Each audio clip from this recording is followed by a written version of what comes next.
Hi, Misha here, and today let's talk about the Springfield, U.S. Krag-Jørgensen model of 1892, or 1896, or 1898, or 1899. And if you think that's already confusing, just wait, because there are literally more variants of this rifle than years it was produced. Officially in production from 1892 to 1904. In reality, that was more like 1894 to about 1901, because it was already being replaced after the Spanish-American War. And that's really where this gun is iconic from, especially in Cuba on San Juan Hill with Teddy and the Rough Riders. I am not a Krag expert, far from it, but we haven't really talked a whole lot about this rifle on the channel, and without a whole lot else going on, yeah, we'll get into some of the history, talk about some of the variations, give a little bit of interesting history factoids, and yeah, maybe just kind of whet your palate, because this is a interesting gun, even though it was in service the shortest period of time of any American standard issue gun. Well, with that, we'll just jump right in. Well, how did America, of all places, end up with a foreign design rifle? Krag-Jørgensen were Norwegian, and this design was European for sure.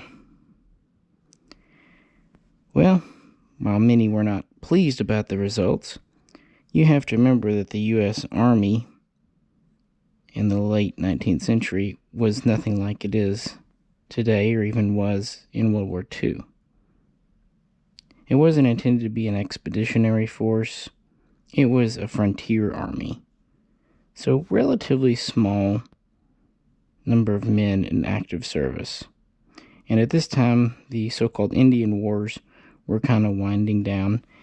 And for about 20 years, the single-shot 1873 Springfield trapdoor had been kind of the tried and true standard, and it worked well for that environment. It was tough, simple, and was acceptable against the against the opponents. However, in the 1880s, around 1886, 1887, some in the U.S. Army wanted to go to a new repeating, so magazine-fed, and others were interested in a small diameter bullet. And then, of course, France introduced the Lebel, and so in 1888, 1889, they were also interested in smokeless powder. So let's reverse back a bit. Krag-Jørgensen actually didn't set out to develop a rifle. They originally set out to develop a magazine, specifically this capsule style that rotates around the action and encompasses the action. And originally, they noticed that Denmark was needing a new rifle, so they took a Yarman bolt action and they put their new capsule magazine on it, which held 10 rounds. That was around 1886, so still black powder, but at the tail end. Well, the Danish liked the magazine system. They didn't hang down, it was well protected, it allowed for a high capacity for the time, and it could be easily topped off. Remember, this is before stripper clips, before Paul Mauser had introduced those. But they weren't really keen on the 10-round capacity. They didn't need that many. It was that kind of little heavy and bulky. So, Krag-Jørgensen took the 10-round capsule and cut it back to 5. And this would result in the Danish model 1889 rifle, chambered for 8x58 rimmed. So they had some success. And by the way, since they didn't really care for that Yarman, they ended up making a bolt system to go with their magazine. But really, this whole rifle was designed around the magazine. Well, back in America, in November of 1890, an Army commission was established to select a new rifle. And pretty much everyone was invited, probably nearly 50 prototypes and designs, and many designers of the day would show up. Now, as for the cartridge, America had sent some emissaries over to Switzerland and kind of saw what Reuben was cooking. They liked his 7.7 millimeter smokeless cartridge and requested that the Frankfurt Arsenal help them evolve it into what we know as 30 caliber. And they had two versions, 30 caliber rimmed and 30 caliber rimless. And they were going to use both in these trials. The idea was if they could get away with rimmed, they wanted to, because it would ease manufacturing. But if they needed to go to rimless, they were willing to make that sacrifice. And as a control in these trials, they rechambered a few Springfield single-shot trapdoors to 30 caliber. And at that, let the games begin. In 1892, the trials would begin on Governor's Island, and they would start trying to kind of down-select guns to get it more manageable. One early thing that struck guns off, if they didn't have a magazine feed cutoff, they were out. And the Krag obviously does. It's right here. So guns with that could stay. Next, they decided we don't want a tube magazine. So, boom, those guns were out too. And they were soon followed by the few lever actions that were in the competition. This left several designs, but far fewer than the original 40 or 50 that were there.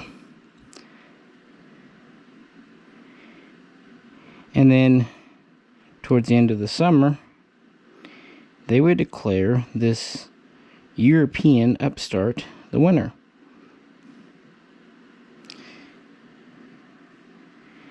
And really what they were taken with, it would work with the rimmed round and had the feed cut off, but they loved this capsule magazine. They could open it up for topping off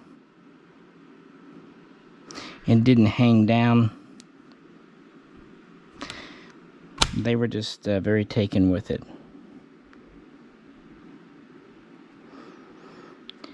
Now, one thing to point out, the Krag action is known for being very smooth. But the trade-off there, here's a bolt out of a gun. It only has one locking lug. Although the handle on the back went into a metal bracket in the receiver here. So it kind of acted as a bit of a support lug too, although probably not one you'd want to trust your life with. But 30 caliber US Army, commonly known as 30-40 Krag, was a pretty low pressure round because it was a first generation smokeless, so only having one lug was fine. Made a very smooth bolt, and you notice it has a not so much turned down bolt, but a angled down bolt. Overall length for the rifle was about 49 inches with about a 30-inch barrel, which, believe it or not, was considered a little short for the day. I mean, compared to the old black powder muskets at least. And various versions would have different weights, but they would be in the 8.5 to 9 pound range as a general rule. However, even though the Army seemed pretty pleased, many U.S. arms manufacturers and gun creators protested. I know, shocking with American trials that there'll be controversy, right? So in 1893, a retrial was done, and again, the Krag won the board over. So it was ordered into production at the Springfield Armory. Now my rifle model here is a 1896. But obviously the original version was the 1892. Because of the contested decision in 1893, and just the fact that this was a big step forward for Springfield from the trapdoor, it took them quite a bit of time to tool up. Plus they had some technical things to work out, including with the bayonet. Originally, these used the 1892 bayonet, and actually it was its metal scabbard that gave them troubles. But they got that ironed out, and yeah, later they would use the 1905 bayonet too. So low rate production really didn't get going until the spring of 1894. But they only really needed to equip about 15,000 of the infantry, so they got these first. And by the summer of 1895, they were pretty well stocked up on the new Krag. And next, the cavalry would get their Carbine, and we'll talk more about carbines in a minute. And following that, they would go to second line, militia, reservists, and so on and so forth. So once production got up and running, it almost went smoothly. And the problem now, with the 1892, they kept tinkering with the design, introducing lots of changes, so much so that it was not really standardized. And that's where the 1896 comes in. This was pretty much an attempt to standardize the design and incorporate all of the improvements.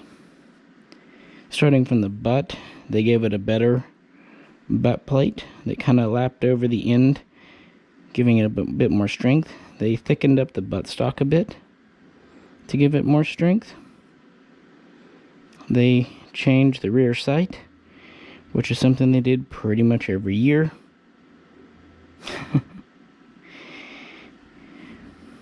They worked on the barrel bands a bit, and they removed the cleaning rod from under the barrel. Originally, the 92 had a cleaning rod. It got in the way, wasn't really useful. So, much like the British were doing around the same time, they started putting all their cleaning gear in the buttstock in a trapdoor. And some efforts were made to kind of streamline for mass production, introduce a bit of new technology, so on and so forth. And with the 1896, they pretty much had a standard, and this would be the version predominantly used in the Spanish-American War. Even before that war, a new version was in the works, which would become the model 1898. And one of the most noticeable changes is with the magazine feed cutoff. Now, the standard way the Army would carry these would be with the feed cutoff on, meaning they were single shots with 5 rounds in the capsule magazine held in reserve. You would flip it off, so in the up position, if you needed to use your extra rounds. But typically, there's like this.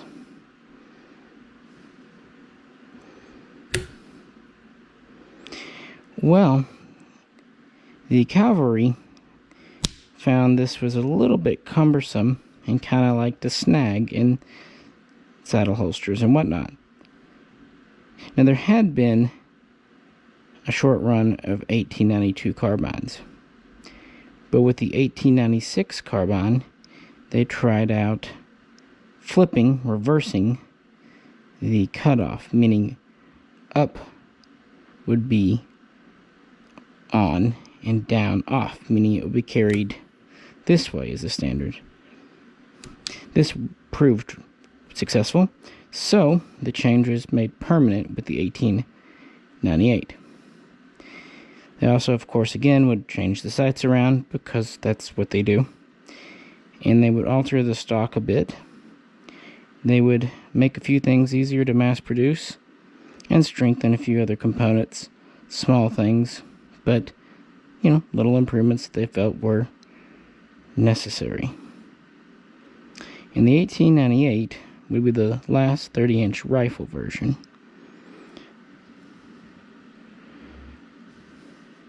But it wouldn't really be in service until after the Spanish-American War, by which time the opinion on the Krag was shifting. But before we talk about that and the end of this weapon, let's get to some carbines.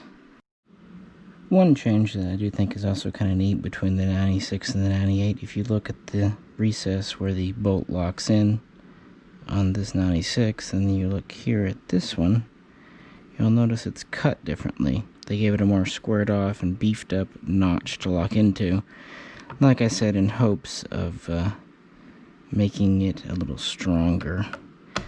That's because in 1898 they tried using a higher pressure cartridge, but that single locking lug would come back to haunt them, and it was pretty quickly abandoned. Now, I don't have a standard carbine. I've said in a couple of videos, I just don't care for the look, but I do have a cadet, or not cadet, I should say school carbine, sometimes called a Constable or Philippine carbine. It's not a real Philippine, but yeah. Essentially, the carbine was the same as the rifle, but it had a 22-inch barrel instead of 30, therefore it was about 41 inches long. Now, the standard carbine did not take a bayonet, and the stock would end right here in a very rounded way that always reminds me of sporterization. I think it's one of the reasons it's just not my thing. Yeah, there would be some 1892 carbines. There would be more 1896s. And there would be 1898 carbines, but the subsequent changes, so on and so forth. This one here is an 1899, and I will show you the difference in a minute as best I can, because they did reinforce it. The thing to know about the 1899, there was never an 1899 rifle. So any receiver marked 1899 should have started life as a 22-inch barrel carbine. But that really was at the tail end of production. And yeah, these would be primarily used by cavalry, but also artillery and anyone else needing a somewhat shorter and somewhat lighter gun. But were produced in relatively small numbers. In fact, all told, the Springfield Armory built about 500,000, with the majority being rifles. So what's the story with this one, with the bayonet lug? It's actually quite interesting. Here we are with the marking, the 1899. Like I said, they didn't make a rifle out of this, just a 22-inch barreled carbine. With this model, they went away from the old bar type mount with the kind of cavalry type swivel to more conventional sling swivels. They also introduced a slightly longer forearm for the standard carbine, which obviously isn't applicable to this one. They went to a slightly updated barrel band, and they went to a slightly longer updated upper handguard to work with yet another pattern of rear sight. But of course, being at the tail end of production, these were made in pretty small numbers. In fact, already by 1901, main production was really rolling down at Springfield Armory, kind of just using up parts. They were really just waiting on the 1903 to be done. Work had already been on it since the end of the Spanish-American War. And already by 1903, this gun was officially replaced. And by 1905, they started to pull them out of service, and they were out of the main army by 1907, although reserves and whatnot would still keep them. But at the end of the Spanish-American War, America found itself with a new colony, the Philippines, and they needed a police force for them. And the police force needs to be armed. Originally, they were supplied with old Springfield trapdoors, but they did not work well. Single-shot club is what they often called them, and the dense brushes of the jungles they could often miss, and then they were pretty much vulnerable while they were trying to reload. So, around 1905, since the Krag is already kind of going out of use anyway in America, they shipped over some Krag long rifles. I don't know which type, 96, 98, it probably didn't matter. Really, the truth is, they had updated most of the guns, still in service to a certain standard, like the 98. And while they were much appreciative of the 5-round capacity, the director of the police force, known as the Philippine Constabulary, PC for short, which was a police force, not a military force. Anyway, the director, Henry Allen, requested in 1906 something a little shorter, lighter, handier for his guys. And so an initial batch of 300 1899 carbines were sent. And these were well suited, so more were sent over. But being police, they also thought having a bayonet would be useful. So it's kind of like what happened with the British-Irish constabulary carbine. They took rifle stocks and cut them down, and they took carbines and they turned down the muzzle to fit the ring of a bayonet. I think they turned it down to about 0.62 inches, thus creating a constabulary carbine. And these would actually be converted in the Philippines at POD, the Filipino Ordnance Depot, which was outside Manila, and they would convert just shy of 5,000. And it took them about 3 years to do this. Now, in the USA, while the U.S. military was no longer needing these guns, a lot were on hand. So around the same time, 1906 to 1910, the Springfield Armory did much the same conversion, cutting them down and giving them bayonets. Now, I'm not sure. It seems like the Filipino guns were all originally 22-inch barrel carbines, but I'm not sure if all the ones Springfield modified were carbines or if some of them might have started life as rifles. I do know that the Springfield guns could marked 1898 or 1899, and a whole host of rear sights will be found on them, because these weren't done for the military. Even though they did have an official U.S. government designation, it was something like U.S. Rifle Model 1899 Modified Bayonet and Rifle Sling or something like that. Very long designation, but these were not for the Army, the military, or even the reserves. They were for cadets.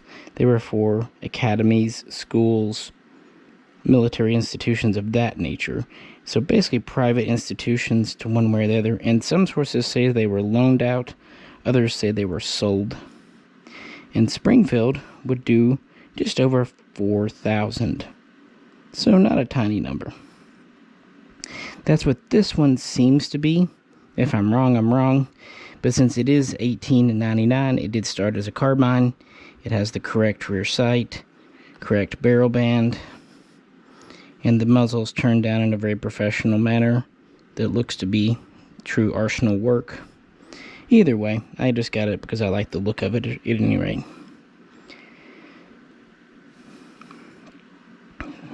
So these would be used, the Filipino constabulary carbine, throughout the decade. Although already by 1910, some Springfield 03s were being sent over, so some of them were already pulled out, but others would hang around in ever decreasing, ever dwindling numbers to about 1917, so when America went to World War I. And then the reason you don't find any Filipino constabulary carbines, once they were done with them, they just literally took them out to the sea and dumped them in the ocean. So there's only one or two known to actually exist that are bona fide legitimate. Although if you go back to the 1960s and gun shows, I think every gun show had at least one. In America, the Krag, like I said, was pulled out of frontline service beginning around 1905, 1906. It was pretty much out by 1907. The reserves would still have it for a while, and a few would soldier on into World War I, even being issued to troops stationed still at home, and some very second line, very back of the ranks troops. So a few of them were technically there, although I seriously doubt they were actually ever fired in the trenches.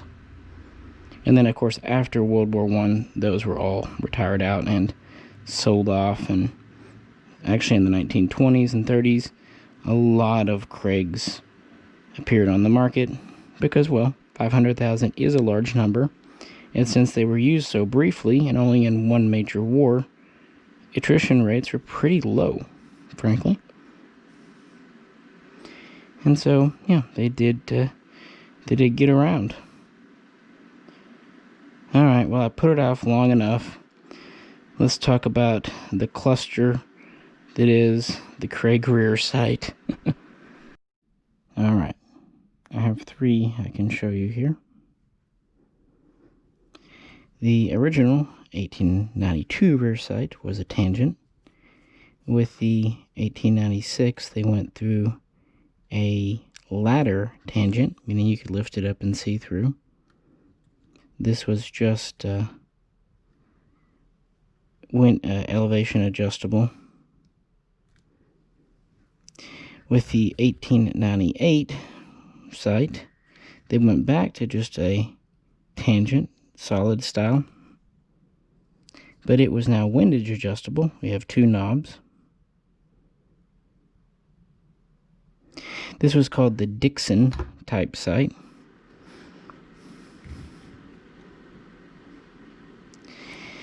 And then with the 1901, we went back to a ladder tangent that it too is now windage adjustable via this little lever in the front. Actually, you loosen the leather, and then you can move your sight a bit. If I can. It's hard to do this one-handed. I had it moving earlier. Oh well. You know what I mean? It loosens it where you can move it when it's not being ornery to adjust for windage. And this is based on the so-called Buffington rear sight. And when you know it, this kind of became the standard once Mr. Buffington was in charge. But the Dixon sight would have one more version called the 1902. This had more of a peep. But when they started to try to field it, they discovered it had a few shortcomings, not the least of which was it was a bit more fragile.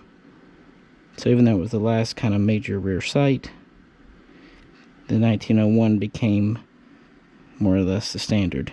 But even amongst these, 92, 96, 98, 01, 02, there were variants and subvariants.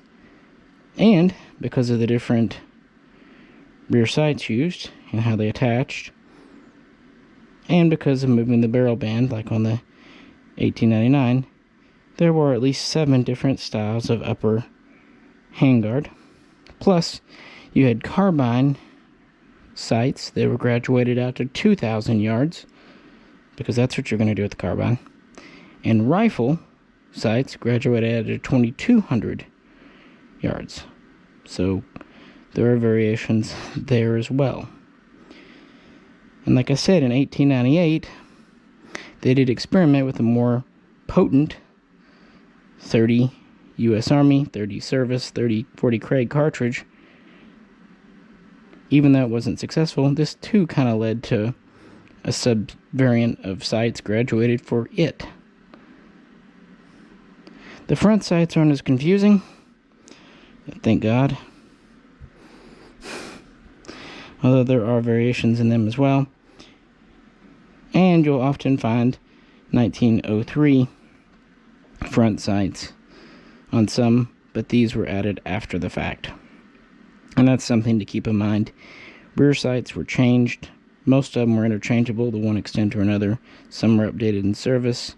Others were just replaced by armorers or even civilians who own these. So all kinds of sights are out there. And generally, if you have the right handguard, you can have the sight because they're just screwed on. They're not welded. So, yeah, it really was a gun that they never seemed 100% comfortable with.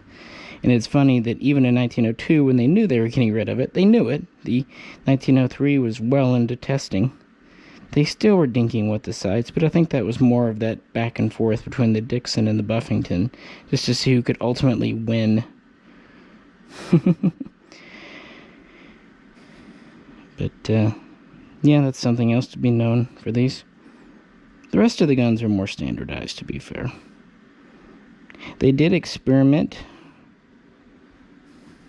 with a version that could be topped off with chargers, stripper clips. But these really never went anywhere. It wasn't ideal for the packet system. This system is very good that you can top it off, which seemed great by the standards of the 1880s, even early 1890s. But once Mauser introduced his clip system, yeah, topping off, hand loading one or two at a time, just didn't seem as attractive. Later, when some similar system would be tried in the 1941 Johnson, it would at least have clip guides. So there is that. Well, I have this gun here. It is definitely worth noting that with carbines, there are plenty of cut downs and fakes of either standard cavalry or the constable or school. So do your research to know what you're getting. Even guns like this that are obviously modified can make for great shooters. There was also another version known as the 1896 Cadet, which was a shorter gun, but it had a cleaning rod under the barrel. Don't know. And there was a few other kind of small batch type things, but these are the big ones. You had the rifles, the cavalry carbine, and then the school / constable carbine. So with that, in a very short career, why is the Krag so fondly remembered today? For one thing, many of the elements of the Krag would live on in the 1903. Here we go. Most noticeably would be the cocking piece and also the style of safety, as well as the turn down bolt handle, and originally the straight stock, and the storage compartment. The butt plates are very similar. Even the rear sight here, the 1901, directly influenced, as you can see, the rear sight on the Springfield.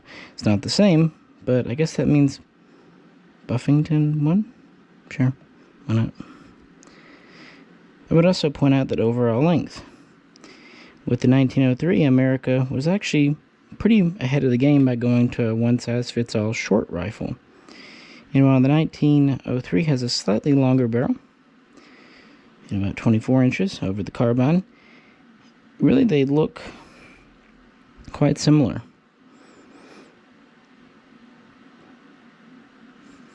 I think it's maybe also why I like the school carbine look with the stacking, the piling, swivel, and I don't know, reminds me of an 03. And again, you can find some 03 front sights that have been put on after the fact to the Krags. Of course, the magazine systems are totally different. This uses a Mauser style mag, although honestly it uses the same feed cutoff as the Krag. It's a larger lever, but really the mechanism is the same, at least in general principle. Bolt's totally different though. Obviously we've gone away from the single lug bolt to the two lug Mauser style. Much stronger action. Well, much stronger if you actually properly heat treat, but that's a story for another day. But definitely elements lived on, and you can definitely tell that they both came from the same factory. Here's that Krag bolt again. The reason this flops around is because of how these come out. The removal of the bolt on the Krag is interesting. Single lug. Here we are with the Springfield bolt, much beefier. Two lugs, big Mauser claw extractor, and a really big safety lug. Yeah, it's overbuilt, which is good because it fired at first the new 30-03 round, which is more powerful but still a round nose bullet. But already they had a Spitzer type in the works, which became the famous 30-06. 7.62 by 63. So they went from having one of the weaker military cartridges with 30-40 Krag to one of the most powerful and certainly largest standard military cartridges with the 30-06. So they certainly learned some lessons. That is for sure. And of course the 03 would go on to serve all the way through World War II and even in Korea. And the sniper version, the A4, would carry on. So as short-lived as the Krag was, the 03 was long-lived. But then again, just because the Krag's military career was over, it didn't mean it could be tossed into the dustbin of history, because the Great Depression followed World War I. For our final little section here, hey, this thing was very carefully and lovingly converted to take a stabby thing, so let's put one on. It would take the 1892 bayonet, but it would also take the later 1905, and that's another area where it would influence the 1903 and the bayonet lug and mounting. Actually, this bayonet, the original, at least 1892, was based on the Schmidt-Rubin 1889 bayonet. Like I said at the beginning of the video, America saw Rubin's 7.7 cartridge. I just love little connections like that, you know? Well, as they had plenty of 1903s before World War I, and then of course even during the war they called upon the 1917 Enfield, a gun I also really enjoy, they didn't really need all their Krags. And many of them were made after the Spanish-American War. So aside from being banged around during some training, maybe, and aside from a few thousand being sent overseas to places like the Philippines, America had a bunch of really nice ones.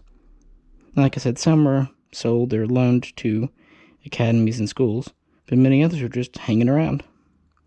So, following World War I, in the 1920s and 30s, many were sold off through the DCM, the forerunner of the CMP, to the American public at very cheap rates.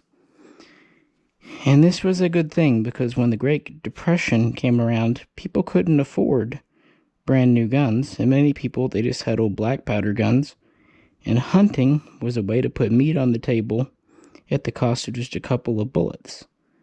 So a lot of Krags kept families fed throughout the Great Depression and even later. On top of that, A lot of them were just used for target shooting.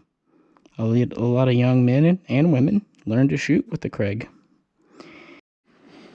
The shortcomings that made the Krag a less than ideal and eventually just obsolete military rifle, namely its relatively low power cartridge and its inability to be topped off with stripper clips.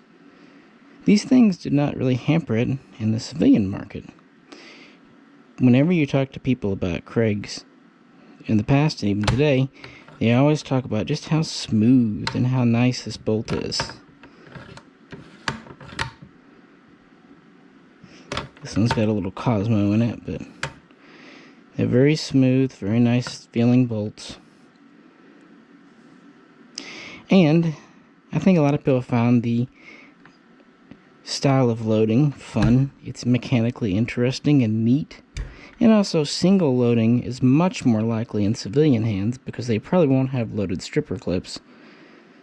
And this was a very easy rifle to single load, or 3 or 4, whatever. So that didn't hurt it at all. And there were plenty of sights to choose from. And honestly, the sights for the Krag were probably better target sights than they were combat sights anyway. And compared to what was on the market at the time, 3040 Krag was a pretty advanced cartridge.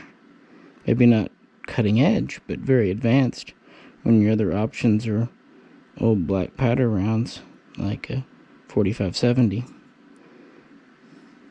But mostly it was the cost. They were inexpensive, and believe it or not, back then the ammo wasn't too bad.